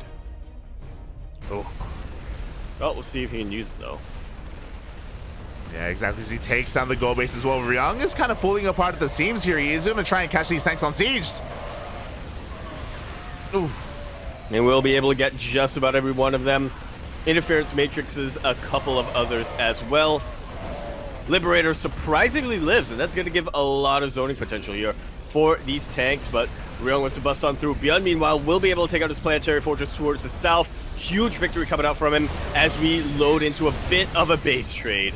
Yeah, to say the least. The third base once again is going to be under threat, but ByuN is getting away with mining here on the left-hand side of the map. These planetaries have been left untouched. I can't say the same about the bases of ByuN, because ByuN, he took down 1, 2 bases. He's going for a third. And we'll see if it's enough here. Apparently not, as ByuN is feeling the pressure to retreat and get back in this. Interference Matrix will once again allow Ryung to find a lot of ground here, gain a lot of ground here. And it acts as another reminder of why you never want to underestimate the Raven, why late game TBT is typically Raven versus Raven. Oh god, exactly. Meanwhile, it looks like the army of ByuN has turned back around. No, he's looking for more bases, and I think he's gonna get them. Like, this Marine hit squad has done so much for ByuN. It's arguably winning him the game right now, as he killed so many bases here across the map, and the pressure is on Ryung to try and reciprocate in some way. Yeah, it was looking pretty good for Ryung until he wasn't really expanding as much. Well, he was just losing bases. Oh, man. That is fair, yeah. It was just losing all of his CCs, and here we go. We do see Ryung trying to get a surround here on this center base, coming in from 2 angles. ByuN, can he try and deal with this, as the army supplies are neck and neck right now? Yeah, both players not too far away from maxing out. But like you said, Ryung's going to have that supermax advantage. He has less workers, which means more army. Boy, as Ryung is looking to reinforce here, and here we go. He does siege forward. The tank was unsieged, and now without the tank, this planetary is looking very exposed. Yeah, Ryung could just sort of park his tanks right outside of the base. He really can. The Marines are going to be going down at the same time. ByuN wants to break 3. He's pushing into the tank fire, and this is not going to work out. Oh, especially with that anti-armor missile. Still plenty of bio remaining here for Ryung, and just look at that army supply difference. We're at 73 for ByuN and 101 for Ryung. Yeah, exactly. It looks like Ryung is finally done it. The planetary is going to be going down. The economy of ByuN is hurting. He's trying to break on through with whatever he has. He's down to 3 tanks, 44 Marines. He goes for a scan. He's trying to see what bases Ryung is mining from. Well, he's mining from the gold, not the bottom right. Oof. That's how Ryung was able to keep this going. That's how Ryung was able to sustain this economy for as long as he did. Another disable on one of these tanks and another sim on 4 coming out from Ryung. It's just really... These Ravens are just so oppressive right now. ByuN doesn't really have an answer to them. He lost all of his Vikings earlier on and just never had a chance to remake them. He never did, and with that, ByuN is on his last legs. He's going to be going for a bit of a Hail Mary play. He's going for a Marine drop across the map, but the planetary is done. Ryung's gold base should be fine. Meanwhile, Ryung, if he wanted to, he could even try and take down some of these other mining bases, but looking at his vision, he actually is unaware about the top left. Yeah, and I can't say I blame him. He's been focusing so much over here, trying to just get into the production of ByuN. ByuN has been doing a really good job of denying this so far, but that can't last forever. It cannot. I mean, the Marines are in hold position. They're doing what they can here at the gold base. And this is hurting Ryung's economy quite a bit, but he is picking up his natural and taking another. I was wondering why you got an orbital over there. Now I know. Meanwhile, Ryung finally, for the first time, is going to be checking top left, and he does see a full mining base. He got to be kicking himself at least a little bit, wondering, when did that get here? Exactly, as it looks like now that we have tanks, this gold base should be perfectly fine. We can finally resume mining from it. ByuN is getting ready for maybe even a bit of a sandwich here. It has quite a lot of Marines available.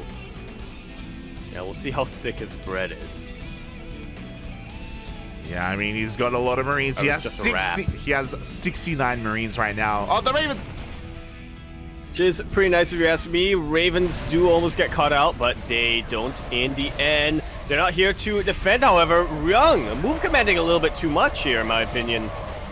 Ends up losing his tanks pretty much for nothing. I mean, he had a smaller marine army. He couldn't really contend against ByuN's forces. ByuN takes a better fight, a better trade, but here come the reinforcements. Yeah, that was ByuN's final hurrah. He traded a little bit too... He traded really well there, but he still lost a few too many units. He got starved out in the end, and GG is called. Ryung will take game number 1 here, despite a disastrous start to that game. If you recall, Ryung suicided his Reapers and Hellions basically for nothing at the start of that game. He was down. He lost 16 workers to the initial push out from ByuN. Yeah. But Ryung just knows something that we don't about TVT. He knows somehow, it doesn't matter how far behind he is, he knows how to position his tanks, his marines, his SCVs, his bases to just turn the game around like that. It was a very slow and very arduous process there for Ryung. Yeah, I mean, but he managed to do it in the end. There's a reason why we say that Ryung is a TVT sniper. There's a reason why so many of us did even predict Ryung to take a game here in this series. Shout out to the predictions that have been going on over in our Discord server. Because, hey, Ryung in a TVT, he can take games off of anyone, and ByuN is no exception, not at all. Yeah. It's gonna... At Asher, bro. If I actually don't know, remember if he what he predicted here, if he even predicted in time. So unfortunate there if he didn't. But yeah, regardless, we're going to be continuing our final map of the evening. And again, it's not the biggest of deals there for Ryung to have won that. Well, actually, no, it was a very big deal. He doesn't want to get roasted by the youngins. But yeah, hopefully we'll see ByuN turn this around as we go into Gresvan, where in the bottom right-hand corner of the map, starting all the way in the bottom right-hand corner, we have our blue Terran player coming out from the land of Korea, representing Onsyde Gaming, OSG. We have Ryung. And spawning in the top left-hand corner of Gresvan, we have his opponent. We have the South Korean Terran player representing Shopify Rebellion. It is ByuN. I am so lucky that this is a Korea versus Korea match, because while doing Ryung's intro, I was thinking of ByuN. Yeah. It's so Names good. aren't similar, but they're similar enough. Yeah. Oh boy. I messed it up once. I caught myself. I messed it up once in game number 1 where I accidentally said the wrong name. Oh, I didn't even notice it. Yeah. It's getting late here. It is. It is getting Singapore and in Australia. It's and one. You had a very long day here, didn't you? Oh, yeah, this is my 3rd cast. This is. Yeah. Your 3rd cast in 18 hours, something like that. Yeah, less than 18 hours, yeah, like that. Less than 18 hours, 100%. As we're getting into this, ByuN does go for a 2-Rax opener. This is designed to hard counter a proxy Rax, but Ryung is going against the grain here. In a best of series in TVT, he didn't proxy. What? What? Even though he's ahead? True. That's the Korean TVT way. You're ahead, proxy. Wow. He's looking. Yeah. Oh, the mind games. The mind games coming in here. Somebody take ByuN's mentality and give it to Ryung now. Dock points from ByuN's mentality and add it to Ryung's now. True, Bobby. True. I feel like that should be a thing if a player's able to get into their opponent's head. Yeah. Well, regardless, they automatically leech their mentality. True. That would be interesting. We could see it think about that. Yeah, if we could see that like in real time, the graphic change like that pops up on the screen. But yeah, ByuN with this is going to have an influx of Reapers. He is going to have map control. Ryung has to be very careful. He does have a couple of Hellions on the way. He only has 1 Reaper in his main base. Oh boy. And of course, this is a really good move from Ryung, because Hellions 9 out of 10 times shut down Reaper builds like this, but the one time they don't, it's because ByuN is the player microing and controlling the Reapers. Yeah, but even though we did have a little bit of an advantage here, the Hellions do come out in time, and it looks like one Hellion's going to get picked off, but we do see the splash damage coming into play. Yeah, that was a really, really beautiful concave coming out from ByuN. But at a certain point, micro can only do so much. unfortunate. You know, there's a part of me that always wants to believe, no, if you just double down hard enough, if you yell loud enough, you'll be able to micro your way out of this situation. But yeah, sometimes the math just doesn't work out in that way. Yeah, I mean, ByuN did get some nice economic damage. He was able to kill 4 SCVs, not too bad. But now with the Hellion count getting higher and higher, ByuN has less and less opportunity for damage. And we do see Ryung is going to be that much faster getting into his starport, for example. His overall build is designed to head into a bit of a later game. ByuN still has to do some more damage. And this is micro that I don't think you'll see from any other Terran player, really. Ryung has not been able to get any splash damage on these Reapers, or at least in this secondary wave, because ByuN just splits them up so well. He gets them in such a good concave that they're all attacking, but they're never taking splash damage. Oh, exactly. And he's been able to delay mining here at the natural, which is pretty important because ByuN just now finishes up his own orbital across the map. He does have a little bit of a worker lead as well. Oh, but Ryung now has a Raven. He has the auto target, but the Cyclone. Will be able to try to put an end to that. The auto turret does get thrown down, and that works as a really important fallback point here for Ryung. Will zone away the army of ByuN and force him into a bit of a corner. Finally, Ryung is able to get some splash damage on these Reapers, but ByuN is able to rectify that in the end. Ryung gets the lock on though on ByuN's Cyclone, and he will be able to chase this back. ByuN did force a little bit of lost mining time. He was able to drone up a little bit here, but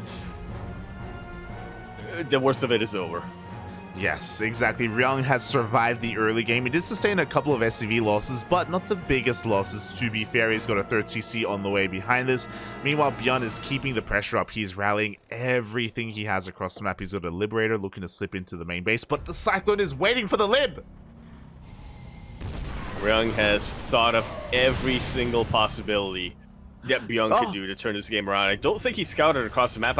No, but the Cyclone pulls away. Yeah, because the army reveals itself here at the natural base, so Ryung believes that he needs a Cyclone defensively back at his natural instead. And now the Liberator does have a way into the main. What were you saying earlier on? What was I saying earlier on about leeching ByuN's mentality and giving it to Ryung? Cancels each other out now. Now ByuN is playing mind games on Ryung. They are inside each other, and oh boy, from here we do see our 3rd CC being on location for ByuN a little bit later than the 3rd CC of Ryung, so they do kind of balance each other out with their 3rd CC timings.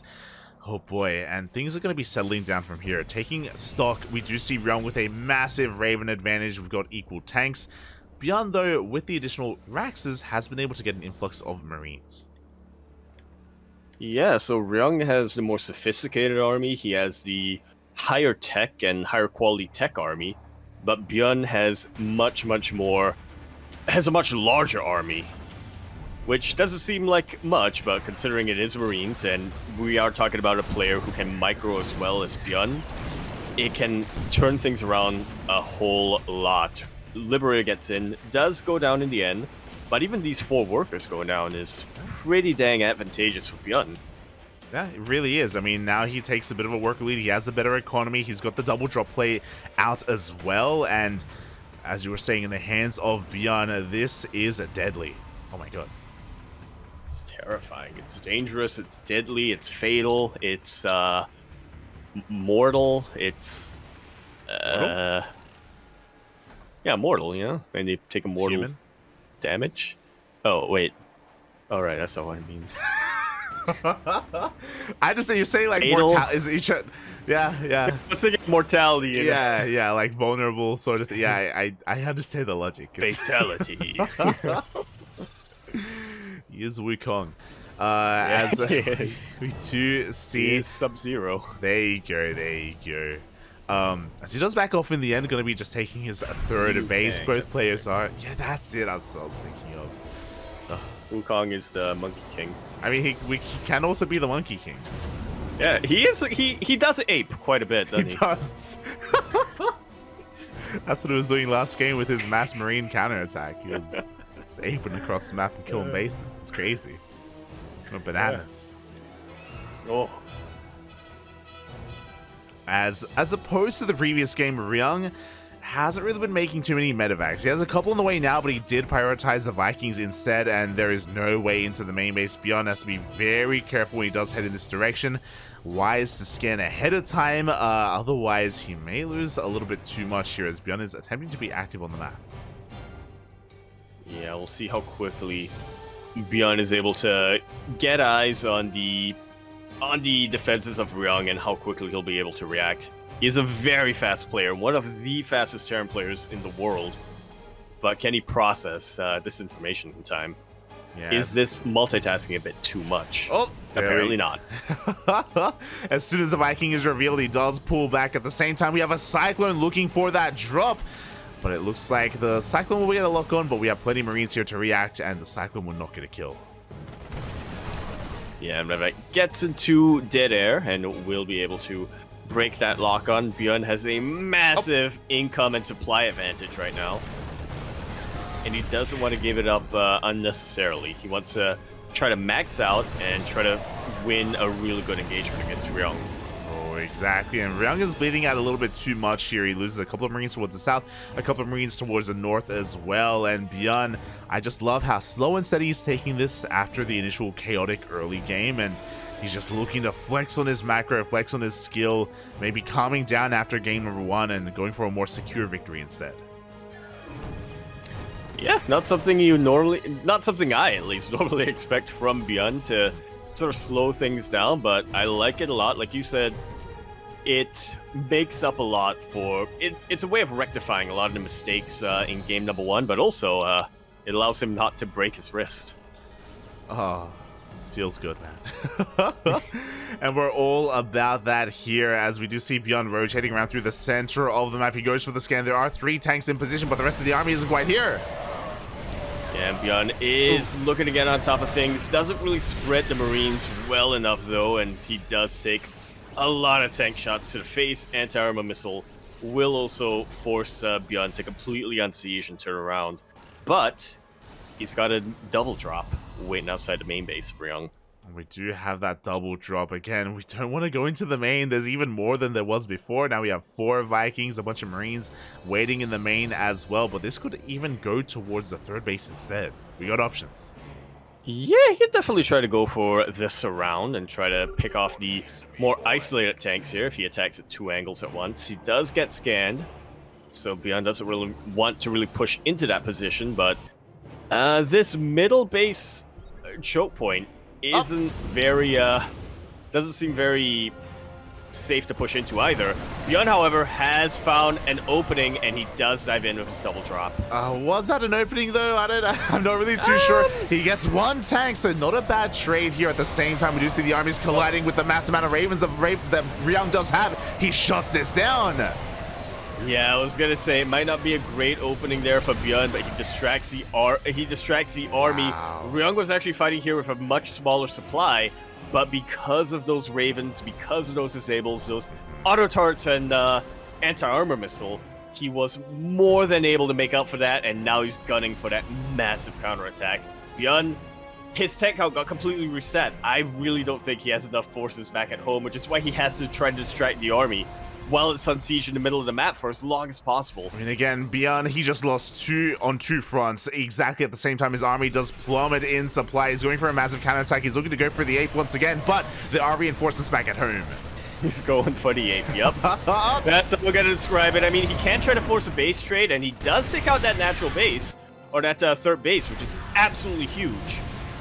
But he has to defend back at home as well. These ravens are slowly regaining energy. ByuN's tanks are not in good positions at all, thanks to these liberators. And he just can't get on top of the entrenched position of Ryung right now. He's going to try, but I'm not sure if he's going to succeed. Yeah, ByuN is setting up us around. The planetary goes down, so Ryung may have lost the base, but so did ByuN as well. Yeah, losing 2 bases, a kill on a planetary, forced to lift up that CC as well. Meanwhile, ByuN is going to try and main out over towards these fresh mining bases. There's so many CCs done. ByuN just expanding towards the south instead. Yeah, I appreciate this from ByuN. Just expanded while he could have. Oh, a little bit of miss rally there from Ryung. A little bit of a move command. Up! Does mean that he loses an unfortunate and unnecessary amount of Marines. He also loses his reinforcements over here. And that's a massive pickoff right now for ByuN. He can either go for the surround or he can go across the map. And he is going across the map. We are in full base trait territory. Yeah, ByuN, he's known for these marine counterattacks. He swallows up an army. He takes down so many tanks of Ryung, and now suddenly Ryung is on the back foot. Suddenly ByuN has all the map control. And sure, he lost a couple of aces, but he's expanding towards the south. His economy is just fine. Yeah, so fine. These Ravens are slowly regaining their energy, and they're actually looking to make a big difference. I really thought that Raven was gonna get sniped. Raven does turn back around. ByuN has maxed out, and I feel like Ryung is overstaying his welcome. ByuN is getting ready for first round. Up! Yeah, but is he gonna be able to? Anti-armor missile is gonna put a quick stop to that, but ByuN actually shaves off a lot of Ryung's Marines. I appreciate his discipline. He pulled away just before he got to tank range.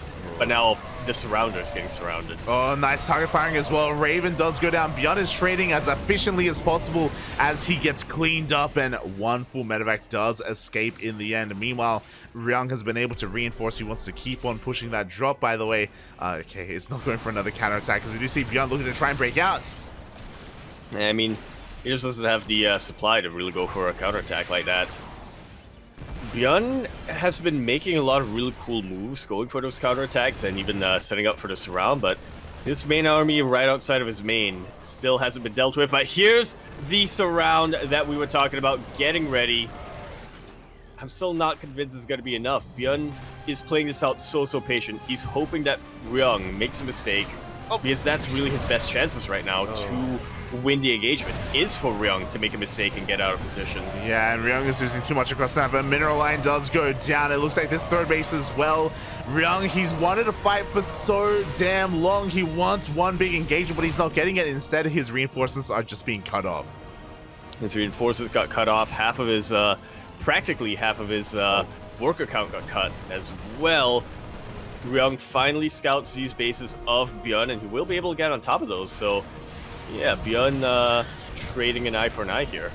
Yeah, even though Ryung lost a lot of workers here at his third base, it looks like 1, 2, 3 orbitals are going to be going down. These are all orbitals, not planetaries. They are defenseless.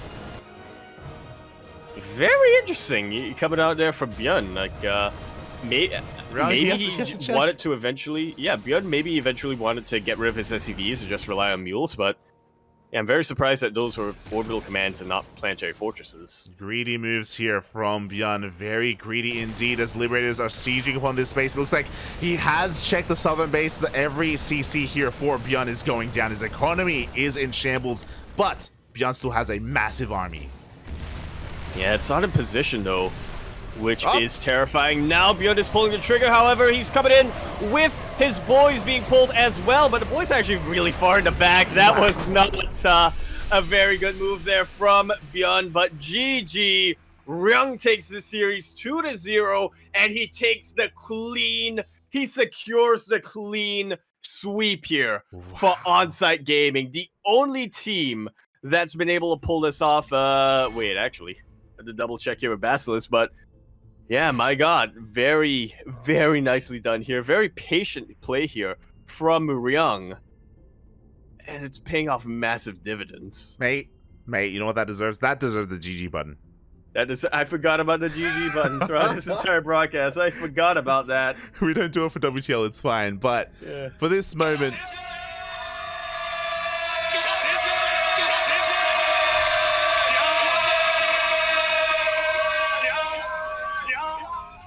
3 buttons for each 2-0 coming out here from Onsyde Gaming. That was a dominant display.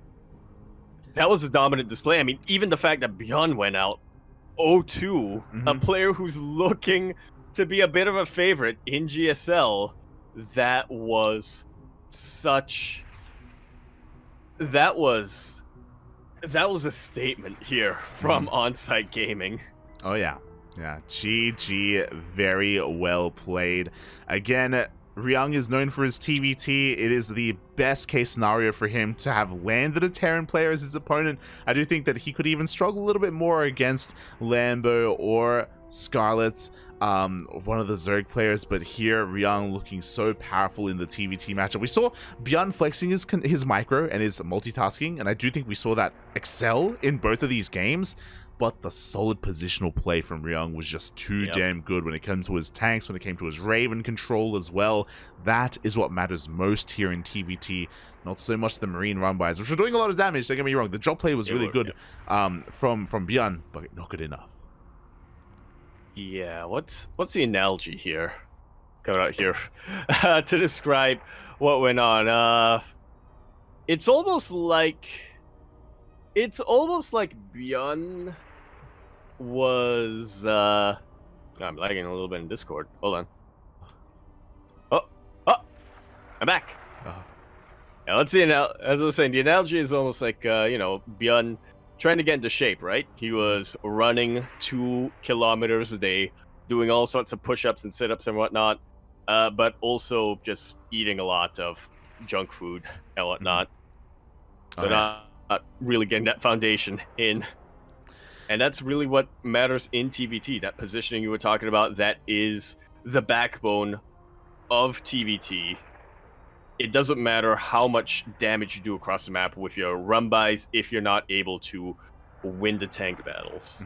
Exactly, and to be fair, like, ByuN can win like this. Like, how we saw ByuN play here, this TVT against Ryung, is how he plays against Maru, like in KSL. It's how he plays against Kira. It's just his way of this matchup, and he can excel with it. You know, he can outposition his opponent, catch reinforcements, go for these massive surrounds, as we've seen. He does go toe-to-toe with the best Terrans in the world playing like this, but again, against Ryung, just not good enough. Oh my god, GG, well played. What an insane series. It's just insane. What an insane series. What an insane series. I mean, everybody knew Onsyde Gaming was going to be favorite going into this, but the fact that it was a clean sweep is something that I don't think anybody expected. I think a lot of people are thinking, oh, maybe Lambo can take a game off of Solo, which he absolutely could, just not tonight. A lot of people, both of us, predicted that ByuN was going to take a game off of Ryung, but not tonight. Onsyde Gaming were just on point. They weren't just on side, they were on point. There you go, mate. There you go. GG, well played. Congratulations to Onsyde Gaming for taking the series in the end. And oh boy, from here, yeah, we that's going to be the end of the broadcast. Again, we do apologize for the production as well. You know, the WTL clean feed did go down and we were not able to recover it, so we weren't able to get player cams involved either. So a little bit of a shame, but usually that is something that we have available here for WTL, and I'm sure it will be fixed for tomorrow's broadcast. Yeah, it was a little bit of an anomaly. Happening today with the production, but like you said, they're gonna try to resolve that. And they might revolve the streamer if that's the issue, but yeah, they're gonna try to resolve that, and we are gonna try to get those graphics and, more importantly, those player cams back in for tomorrow. You want to see the Smoge, and actually, who is playing tomorrow? Let's take a quick look here. Yeah, tomorrow is going to be Invictus Gaming versus Dragon Kai Z Gaming, and Platinum Heroes versus Psystorm Gaming. Ooh. I mean, I already know that IG versus DKZ is going to be an IG sweep, but yeah, Platinum Heroes versus Psystorm Gaming, that's going to be a very, very interesting matchup. Platinum Heroes, like we mentioned earlier on, is a team that I have a soft spot for. It's one that I'm absolutely going to be cheering for, but Psystorm Gaming is kind of a sleeper team in a way. They made it pretty far into the playoffs of last season. They're a team that doesn't really have too many like big star players on them, but on a good day, they can take out just about anyone. They really can. And You cannot underestimate them. Meanwhile, as we get into this, massive shout out to Blaker Dudes in the chat for the 100 bits. Thank you so much for the support. We always do appreciate it here on the CranKy Ducklings. Again, we'll be back tomorrow for those matches for the final day of round 4 of WTL Winter, so stay tuned for that. Make sure you get your predictions in the Discord server as well. Oh, sorry, summer. Sorry, WTL Summer. So make sure winter over in Australia. Yeah. Make sure you get the predictions over in the Discord server as we do aggregate them and we bring them together. Usually we show them off on the stream, but again, I don't quite have it all set up. Usually Kuro has it handled, but she is unavailable this weekend, so I'm kind of doing WTL production for the first time by myself, and yeah, it's been a bit of a journey. Unfortunately, I happen to be doing the production on the same day that the clean feed goes down. Yep. shaking my head. Yep. That's how it goes. But yeah, it was a fun time that was had over here. Yep, for certain, and with that, thank you so much, everyone, for tuning in. Thank you so much, Yaku, for joining me here today as well. I know you've been quite busy, and I know you've been looking for a moment and looking for an excuse to stream as well. Do you have any plans? My break ends tomorrow. So. Oh. I have no plans, but if I do stream, it will be over at twitch.tv/yakuzaku1, and I'll announce when I go live over at twitter.com. at Empora Yakuzaku !Discord in the chat, which is where you'll find the prediction game that you were talking about, and it's where you'll find me, it's where you'll find Light, it's where you'll find Kuro normally when she's not out in the mountains meditating, and most importantly is where you'll find the announcer bot, the stream announcer bot, which will tell people when one of us go live, either on the CranKy Ducklings channel or on our personal channels. There you go. What about you, Light? Light_VIP on Twitch and Twitter. I do stream throughout the week, but we've been busy casting. Again, this was our third cast of the day. We started off with KSL, into Rice Cup, and into World Team League. So plenty going on here on the CranKy Ducklings. If you enjoy our casting, and if you want to hear more of it, check us out. Follow us all over the place. Twitter, Facebook, Instagram, YouTube, and Discord. We are everywhere that we need to be. And yeah, we upload to YouTube on a daily basis as well, so if you can't watch us live, check out the VODs over on YouTube. Otherwise, thank you so much, everyone, for watching. Thank you for the support. We're going to be live once again tomorrow with the final day of WTL. And let me just double check, do we have any other... Oh, we are actually going to be live in 7 hours and 30 minutes with the Tenacious Turtle Tussle number 3. I almost forgot. So in less than 8 hours, once again, we're going to be back with some more StarCraft. I completely forgot. There you go. And enjoy that. Yep, that will be tomorrow, and then there will be WTL in the evening. TTT, Tenacious Turtle Tussle will be in the morning, and WTL will be in the evening. Except swap that if you're in NA. There you go. So thank you so much, everyone, for watching. Thanks so much for the support. We will see you guys in 7.5 hours. See you then. Bye. Bye.